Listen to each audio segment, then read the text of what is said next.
Good afternoon, everyone out there in YouTube land. My name is Jared, and this is my channel, Mazda B3K. In this episode, we're going to work on replacing the turn lamp and park lamp assembly on my 2001 Ford F250 named Miss Mildew. Without further ado, let's get started. Start out over here on the driver's side where we have a known good, and what's in amber here is what we're replacing. This is actually its own assembly. It's not part of the headlight. And I don't know what you really call it. It's the marker light and the turn signal. Call it what you will.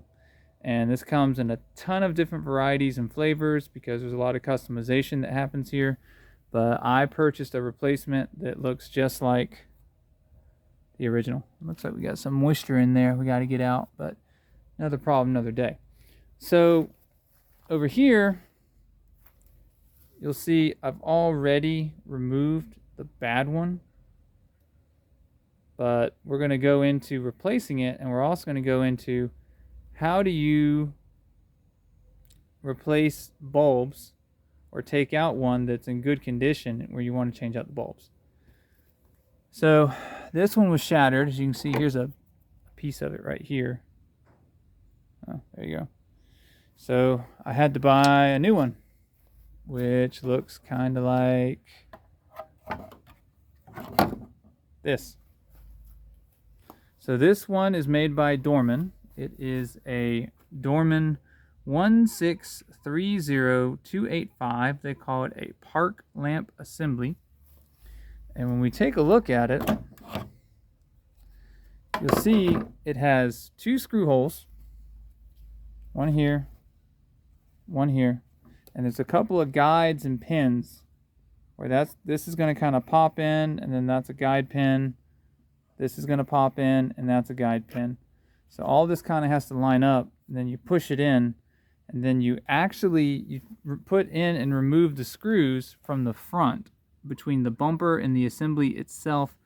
The screw holes the other side are here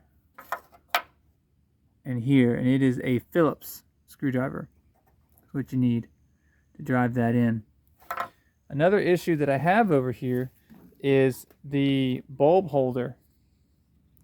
So this one's intact and okay, but the bulb holder for the marker light was broken, so I actually had to get a new bulb holder that slides into this connector. I have that part as well. I'll read out that part number. But a couple different things we're going to learn here. It's going to be kind of neat. Okay, this is our bulb socket.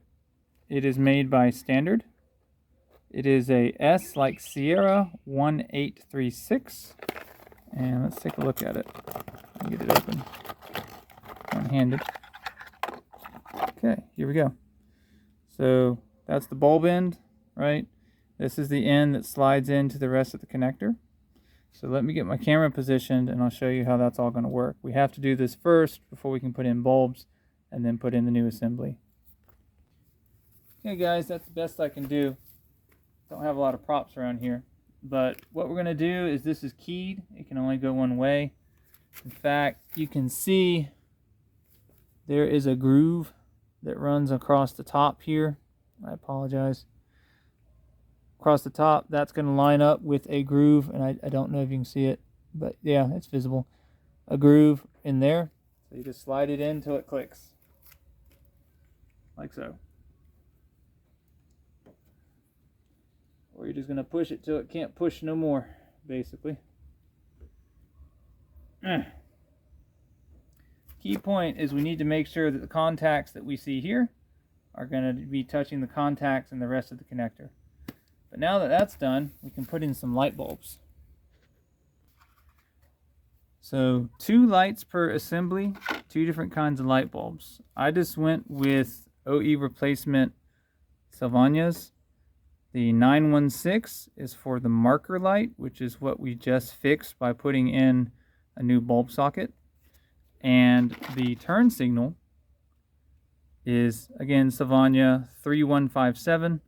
There's a ton of LED kits and customization stuff you can do. I'm not interested in that right now for this truck. I'm just trying to get it running again. So we're going to use these. Oh, a couple of things. When you handle these bulbs, make sure you're wearing gloves or you're using a paper towel. You don't want oils from your fingers getting on the bulb, because when the bulb heats up, it actually can weaken the glass, cause it to fail prematurely, make your bulb go boom. So you always want to install these clean, free of oil. So that's why you'll see me pushing them in with a paper towel. These are wedge style bulbs. If I can get the camera to focus, you see how the bottom's a wedge. So you'll just push that wedge in to the bulb socket, and it doesn't matter which way you go, it'll still work just fine. Polarity matters with LEDs, but not with these incandescents. So let's go ahead and get these installed. Alright guys, I'm going to put the lights in the park position, and then I'm also going to try the turn signal. I need you to tell me if it works. By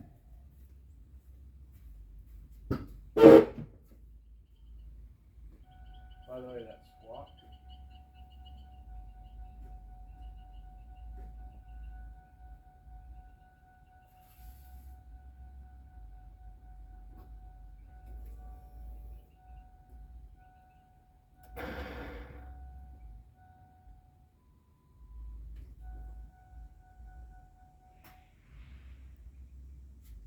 You can hear that door squawk very well at the end of the driveway.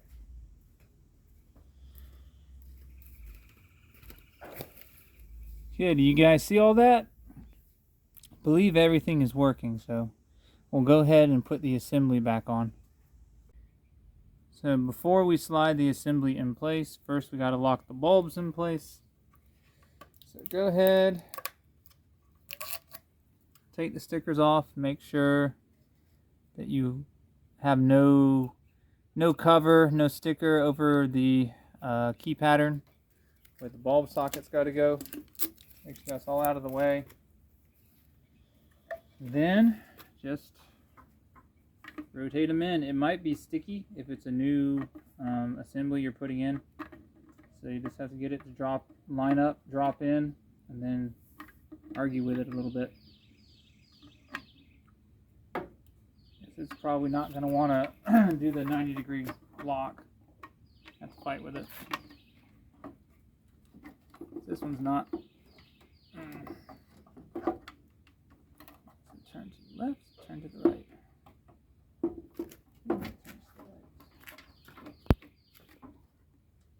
Yep.